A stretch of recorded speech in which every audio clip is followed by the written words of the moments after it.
Okay, I'm gonna challenge you on something today. So in the past, when others would say, I know I need to declutter and simplify, but I don't wanna be a minimalist, I would say, that's totally fine. You do you. For our family, we've been minimalist for about 8 years now. The benefits have been unbelievable. They've been incredible. We've gotten rid of the bulk of our things and I do not miss them at all. But I'm not gonna push my beliefs onto anyone else until now because we're living in a time when our world is so noisy and chaotic. Anxiety is more common than not. And so it's never been more important for us to have a peaceful house to come home to where we can get a break from it all, where we can let our guard down.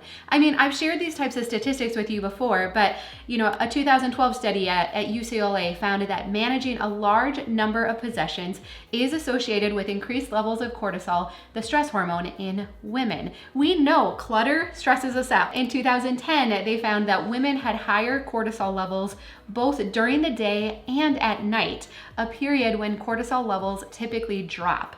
This study highlighted the significant impact of clutter on women's stress levels compared to men. And so as we head into a new year, and I want to share some of my top decluttering tactics, these are new or revised. I am choosing to prioritize peace in my home over possessions, and I really want to encourage you to do so as well. Well, hi, I'm Dawn from The Minimal Mom. If we haven't met before, I'm married to Tom and we have 4 kids, ages 9 through 14. And like I said, we've been minimalist for about 8 years now, a little bit longer. We've gotten rid of so much stuff. Over 85% of our possessions. I have mostly donated, given away a couple things we sold, but mostly I was so overwhelmed by my home that I had to get the stuff out and just see if minimalism would be the solution that I was searching for. And that was 8 years ago. I don't think our world was as noisy as it is now. There are so many things pulling at us and demanding our time and attention. And so by having our house highly simplified, I feel like it has helped me lower stress, reduce anxiety, and do the same things for my family too. So today we're gonna talk about the no sevens rule, the power of consolidating, a new spin on body doubling. This is huge. And then I also have some decluttering tactics for craft supplies and toys as well. Let's first actually start with body doubling because I think this is a highly underrated tool. So body doubling is a productivity technique particularly effective for individuals who struggle with motivation or feel overwhelmed by tasks, right? So that's most of us. The concept is simple. 2 people work alongside each other on their respective tasks, either in person or virtually. We can do it virtually too. This practice creates a sense of accountability and companionship, which can significantly boost motivation and focus. For those who feel overwhelmed, again, that's most of us, right? The presence of another person working can provide a calming influence, making tasks seem more manageable. And this is what I think is the real benefit of body doubling, is that it helps us to feel more calm and at peace. Decluttering and cleaning and picking up, it can feel overwhelming and stressful, especially when we get to decluttering and we don't want to make a wrong decision. Should I keep this? Should I not? And so having someone else there, it helps us to feel more calm, and then we usually make better decisions and we have more confidence in our decisions. So I love that. The body double acts as a subtle psychological anchor, reducing the likelihood of procrastination and distraction. This method is especially beneficial for individuals with attention deficit disorders. So this has mostly been prescribed to people with ADHD or ADD, but now they're saying the benefits work for everyone. It's especially beneficial for those with attention deficit disorders, but it's also gaining popularity among a broader audience seeking to enhance productivity and overcome feelings of isolation while working. And again, most of us, we often feel lonely. And so if we can work together, it is so powerful. So I think as we look ahead to 2024, I think this is one of the most powerful decluttering tactics. We have lots of opportunities to body double. Many can just use YouTube videos. It's effective. We also have a post-holiday reset the week between Christmas and New Year's. I'm going to be going live for 5 days in a row at 9:00 a.m. Central Standard Time. We're just going to go live. We're going to pick an area of our house to work on and we're going to do it together. So again, just this companionship, knowing someone else is alongside you. If you can't join us at that time, you can watch the replay. So there's details for that down below. But Such a powerful tool. So if you haven't reached your goals this past year, I think introducing something like this could totally push you past any stumbling blocks, any hangups, and really help you in this new year. Okay, now I'm going back and forth. Which one we should talk about next? I always like to do like the best information first and then go, but I can't pick between my favorite rules. We're gonna talk about the no sevens and then also this idea of consolidation and a new question I have for you. No sevens. So we're gonna talk about this in regards to clothing. So I don't even remember where I heard this. I think it was from Mel Robbins, and she was asking people to rate something on a scale of 1 to 10. She said the caveat though is that you can't choose 7. She said 7's a nothing number. It's just a neutral. It means it's neither good nor bad. It's just, oh, it's a 7. It's fine. That means I don't have to make a decision if something is a 7. And so I thought this was so good in regards to our clothing. So if you've watched any of my clothing videos, you know that I encourage you that everything in your closet should fit your today body, and it should be an option for today. So it should fit and you should feel good in it. Now, some members in my mentorship group had said this is very good, except I'm kind of a perfectionist, and so this is causing me to still try and find the perfect wardrobe where everything fits and I feel good in it no matter what, and I'm looking for these like perfect pieces, but they sometimes don't exist. And so I was like, okay, I hear you. So let's just do the no sevens rule. So if you look at what's front and center in your closet right now, and we wanna look at it through this lens of everything fits and that I feel good in, there are some very obvious things that we can get rid of. Check out this study by ClosetMaid. This is horrifying to me. It said that the average American woman owns 103 items of clothing. However, she considers 21% of these items to be unwearable. 33% are too tight and 24% are too loose. Additionally, 12% of her wardrobe consists of new, unworn clothing with the tags on it, leaving only about 10% of the clothing that is actually wearable. Does this sound familiar at all? So we're gonna get rid of the obvious things, the things that have tags that don't fit, the things that are way too big or way too small. That's okay, let it go. We don't need that reminder in our closet every day. Things that are stained or have holes in that you would never wear in public. I know just the other day someone asked like, well, do you have like grubby clothes to wear at home? Yes, I do. I have like 2 outfits or 1. I don't know. If I'm gonna be painting or I'm gonna be in the garden or doing something especially dirty, yes, I do. But I don't have 40 of those things. Often whenever something gets worn out, we demote it to being like grubby clothes or around the house, I don't know. But we don't actually need that many. Even if like pajamas or things you wear on the weekends, you should still feel good in those. So I have definitely increased the quality of those things. I keep a couple things for like really grubby, really dirty stuff, but mostly whether I'm just around the house running errands or doing something a little bit nicer, everything fits and I feel good in it. So no sevens. Keep anything that you would rate an 8, 9, or 10. Again, it doesn't have to be perfect. An 8 is great, right? An 8 is great. But 6 and down, gone. I don't need you cluttering up my closet. I don't need to sort through you when I'm trying to get dressed in the morning. When I look at my closet, I want everything to fit and be an option for something that I have to wear today. I said my word, I've never picked a word for the year, but this year I'm having a word. My word is ruthless. When it comes to my house, I am being ruthless because again, I'm valuing peace over possessions. I need this to be a safe haven for everyone to come home to where we can let our guard down and recharge.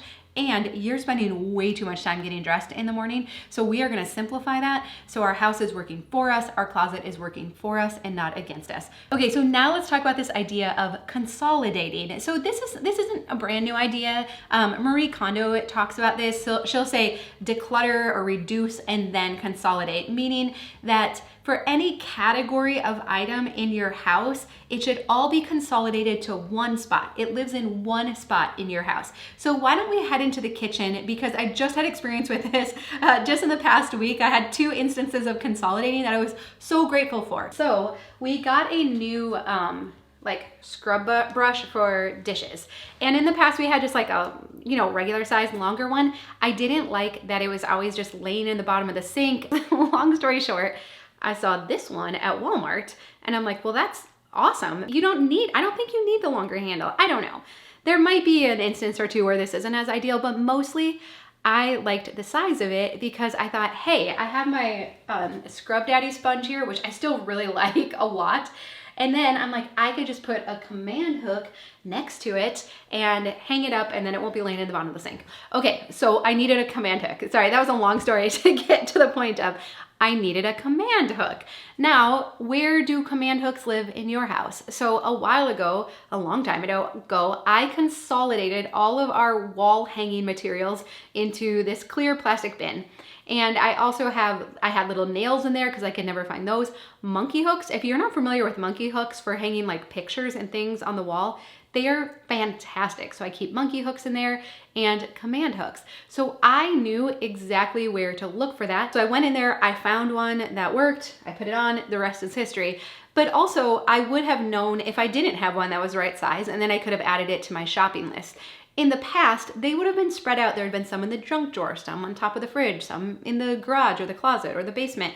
And that was when in the past I'd end up buying duplicates because I wouldn't know exactly where they are. I would look in a couple spots, I didn't find them, and I just buy them, whatever. And then the whole process would repeat itself again, right? But now I know that they're all in there. Similarly, the light bulb went out in our light fixture in here, and it's those clear like Edison style bulbs. Tom was like, oh, hey, do we have a light bulb? I'll change it. And I honestly couldn't remember if we had any of those left or not. But I knew where to look because we have one bin for light bulbs. So I looked in the light bulb bin. Sure enough, we had one, just one. And so I added more to my shopping list. So the next time we went to the hardware store, I could get some. And we replaced the bulb. And then when I did get more, we put them in the light bulb bin. So we'll know where to look for them. This might seem obvious or simple, but you'd be amazed at how many of these things in our home are not with everything else. I keep all of my cleaning supplies together. Marie Kondo will talk about having pens and pencils and scissors all together in one spot. And so it's very powerful. But here's the other way that we can use this.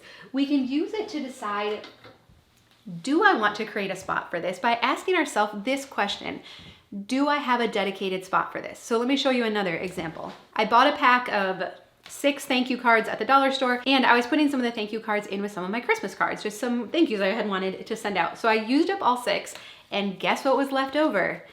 6 envelopes. Now in the past I would have thought, well, of course I have to keep these because someday I'm gonna need a too small envelope for something. And so what I asked myself was, do I have a dedicated spot for this? I do not have a dedicated spot for extra envelopes. Now I do have a spot for where we keep all of our greeting cards and thank you notes, but I don't often go in there looking for extra envelopes, and these probably are too small to be useful. I have some business size envelopes that I have with my office supplies. So then I have to ask myself, do I want to make a dedicated spot for extra envelopes? Because if I just go stick these in the card bin, I'm going to forget they're in there. They're going to clutter up that space and I'm never going to actually use them. Do I want to make a dedicated spot for extra envelopes? No, because I don't actually have occasion to use them. What if I just donated these? Well, that would feel good because I no longer have to manage these. Again, my word is ruthless because this is the type of stuff that would have cluttered up my home in the past. All of this gray area stuff, well, I could use it someday, but I'm not. And another question that can be helpful is, well, what would I use instead? Well, if I needed a small envelope and I didn't have one, I would probably just use a bigger envelope and it would be fine. And so this kind of stuff is so inconsequential, but I know how it hangs us up. I'm like you. I'm resourceful, I think of ideas. I never want to be wasteful, I'm frugal, so of course, it would be wasteful to get rid of this. No, except that we're looking at our house completely differently this year, and I am prioritizing peace over possessions, so this type of stuff has to go. Okay, next, let's talk about the 1 month box. This is new. I'm putting a spin on something we've used before. So if we've hung out before, you've maybe heard me talk about a time will tell bin. So this is a tool that we can use as kind of an intermediary step with something that we know we haven't been using, but we just don't have the confidence to declutter it yet.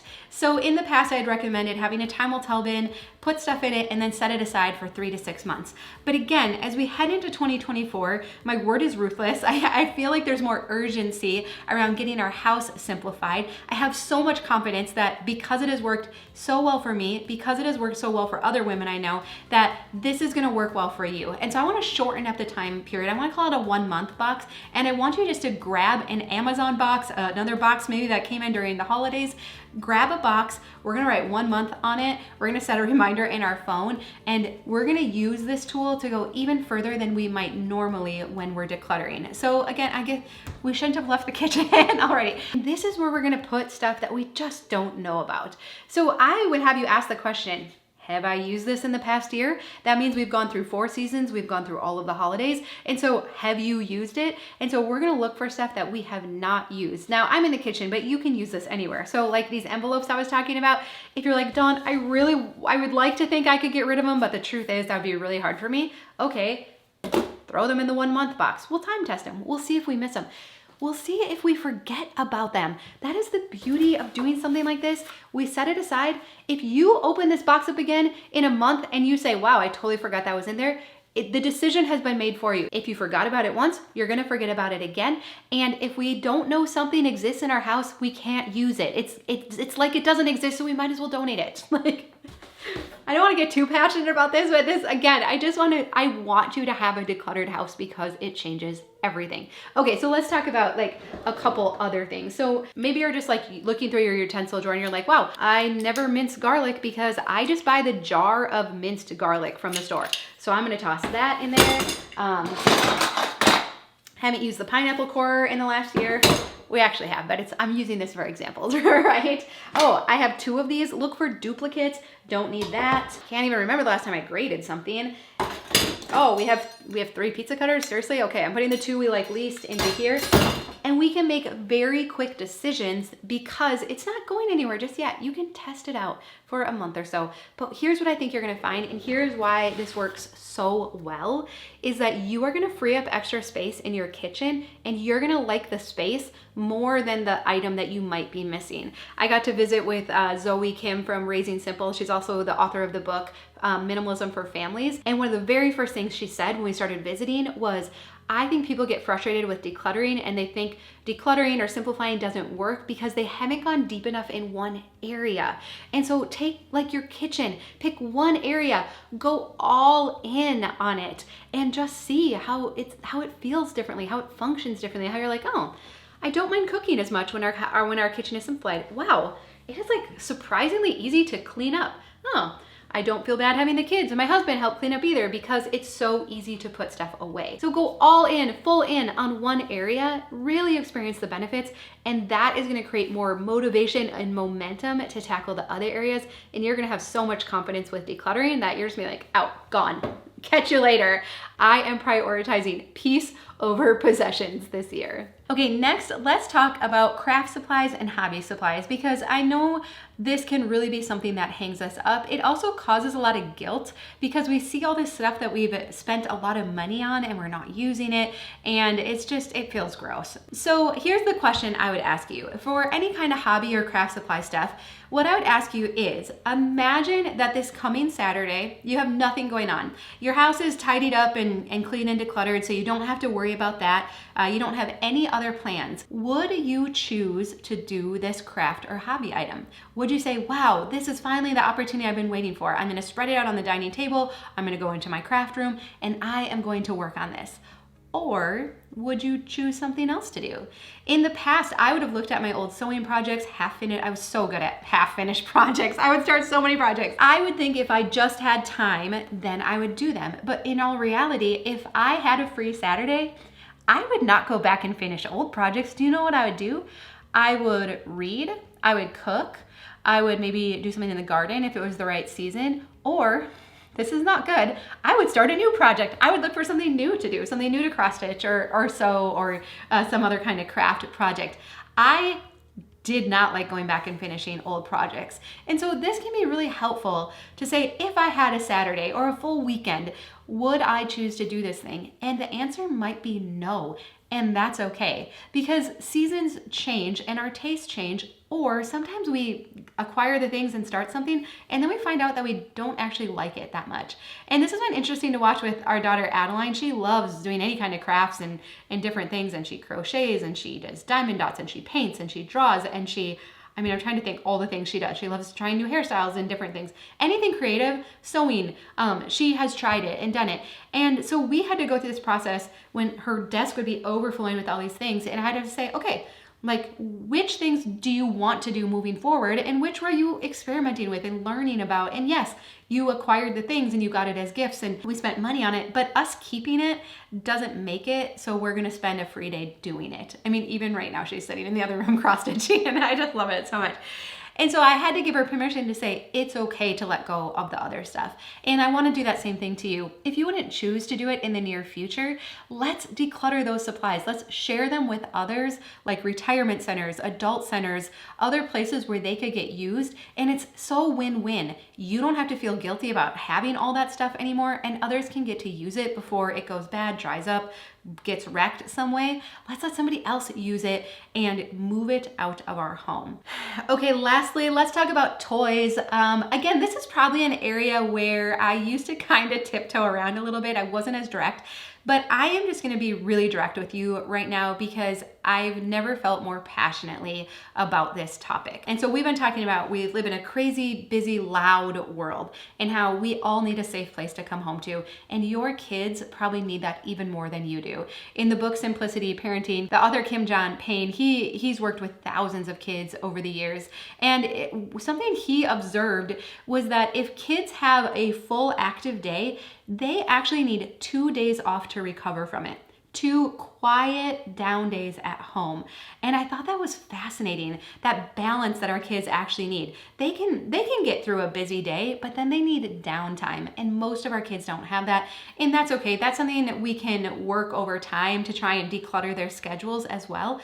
But something that's huge that you can do is to declutter their bedrooms, the family room, the play spaces, any space where they hang out and spend time, to declutter that space as well, so that when they're at home, they can be at peace and at rest as well. And so something that I've learned, again, I have experienced this with my own kids, I have researched it so much, and I hear it from other moms, is that toys are actually hindering our kids. They are stressing them out. It's too much inventory to manage. Kids don't actually like managing inventory. And you'll notice they'll just go from one thing to the next to the next. They never get fully engaged. They never get to that point where they are just content and they are in their own world playing, because we have surrounded them and drowned them in so many toys. And I know, please know, we get very confusing messages from marketing in the world around us. Marketing tells us they need toys to have a happy childhood. If they're not happy and content, it's just because we don't have the right toys. Get them different toys. So I know, and we're in the time of year right now, again, depending on when you're watching this, that is the craziest toy time of all. But here's what I would tell you. If you would be willing to box up the bulk of your children's toys, this time of year is actually the easiest. Leave out their new toys, box up everything else, and just experiment with them having a highly simplified place to be. I think you are going to see their creativity come alive. They're going to be more content. They're going to be less grouchy. They're going to get along better with their siblings or other kids. They're not going to be coming to you as much, asking you to solve their boredom problem. They're going to be happier. And so even, let's see, I'm going to grab something real quick. Okay, so our boys are 9 and 10 now. Corbin's almost 11. And so this was a box we had gotten, just something in. And, oh my goodness, that's so cute. Okay, so it started out as like a mask. I made sure there was plenty of like breathing room and everything. So it started out as a mask, and then they were walking around and like directing each other where to walk and go. And then it turned into a Mustang that Corbin was driving around. Gage also made a grill. I don't even know where he came up with this idea, but the lid like actually opens. He has a temperature gauge, and then he also made like a little spatula and hamburgers that were on the grill. I'll also show a picture here. He had made this little guy with like a balloon head, but the creativity, it just comes alive. And they played with this for hours. They were so content. And again, even like Minnesota where we live, it gets cold in the winter. I despise winters because they can't go outside and play, but they do know how to use their imagination. So kids don't need toys to keep occupied. They need to learn how to use their imagination. And so if our kids come up to me and say they're bored, I either say that's not my problem to solve, or I say, awesome, go unload the dishwasher. So they just know like that. I don't see it as my problem to solve. I keep you clothed and fed and all that, but I want them to learn how to use their imagination. And so chances are that maybe if you're not experiencing this with them, They just haven't learned how to fully engage their imagination, and that's okay because it actually comes back really quickly. Again, the author Kim John Payne, he'll say that give your kids 2 weeks and you can decrease the screen time in that time, you can decrease the toys, give them materials like cardboard and masking tape and markers, and just let them start to be creative. And within a couple weeks, your experience with your kids could be completely different because again, our kids are living in a very chaotic world. And so we have to give them a peaceful place to come home to. And so what that mostly looks like is boxing up the bulk of their toys. You might also want to highly simplify their wardrobe. So again, if you have struggles in the mornings getting dressed, even some sensory issues, I've heard that if you will just give them 5 outfits for the week, that they just pick one of the predetermined outfits and clear out everything else, that you might see big changes in that as well. And so I'm not professionally trained in this. I don't have neurodiverse kids either. But from all of the moms that I visit with, I have never heard a mom say, oh yeah, we removed the bulk of their stuff and they were miserable. They always say, I wish we had done that sooner. Wow, they are so much more at peace. Wow, they're actually able to keep their stuff picked up. Wow, we don't have battles anymore about them picking up their stuff and putting it away. So you could just look at it as an experiment. We're just gonna test this out. We're gonna box it up. Don't worry, I'm not donating it or getting rid of it. If you want something, just ask me for it by name and I will gladly get it back out. But I think that you are gonna find that your kids don't miss any of it, you don't miss any of it, and your home is so much more peaceful because of it. Okay, so there you have it, my top decluttering tactics for 2024. And like I said, I am here to support you. If my YouTube videos are enough, that's awesome. If you wanna join us for our free post-holiday reset, it is gonna be all out body doubling. I will guide you through things, I will help you, I will encourage you, and you're gonna feel the energy of hundreds of other women doing the same thing. You could make massive progress in a very short amount of time. I don't want to take up your whole week after Christmas by any means. I want to do some concentrated, powerful 1-hour chunks each day, and I believe that would be more than enough to really get your house reset. And then as we head into 2024, we can use some of these tactics to fully get it decluttered. You might even get to a point you call yourself a minimalist, but if not, it's okay. We can still be friends. I encourage you to subscribe so that we can keep in touch and spend more time together. And I'll also link to my playlist with longer format videos. Those were requested, so you don't have to be switching videos when you're decluttering or working. So I'll link to that playlist as well if you want some long format videos for that. But I am here to support you. I truly believe you can get your house fully decluttered in 2024 if we stick together and work together. I love you. I hope you have a really good day, and I'll see you again soon.